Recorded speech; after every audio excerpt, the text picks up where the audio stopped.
Sveiki, sveikinamės iš senosios Varėnos, esame Meldravė įkrovimo parke. Sustojom keliaudami į Druskininkus ir šiandien su ID4 Pro čia atvykome tik tai su 10% baterijos. Tai pasižiūrėsim, kokiu greičiu būtent toks elektromobilis kraunasi 400 kW stotelėje.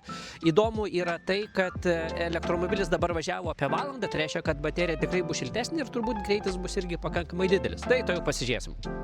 Nuo įkrovimo pradžios praėjo kiek daugiau kaip 20 minučių. Pasižiūrim, kokiu greičiu dabar kraunasi elektromobilis. Taip, tai dabar turim iš tiesų 88 kW greitį, baterija apie 74%. Ir jeigu pasižiūrėtumėm istoriją, kaip čia krovėsi, tai matom, kad pikas buvo 114 kW, na ir dabar po truputį jau pats įkrovimo greitis mažėja. Aišku, mažėja dėl to, kad baterija pilnėja.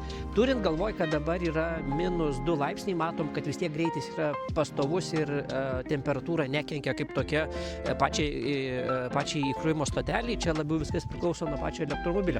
Nors, kaip ir sakiau, elektromobilis atvažiavo pašildytas, tai dėl to ir greitis yra pakankamai geras. Tai dėl to visiems, kurie ar prie minuso, ar prie šiek tiek pliusinės temperatūros nori maksimalaus įkrovimo greičio, visada supraskit, kad jeigu atvažiuosit su šalta baterija, tai tikrai tas įkrovimo greitis nebus didelis. Tuo tarpu čia mes matom, kad turim pakankamai gerą greitį, nors ir temperatūra yra jau minusinė. Tai tokie rezultatai ir pakankamai geri kaip tokį mašiną.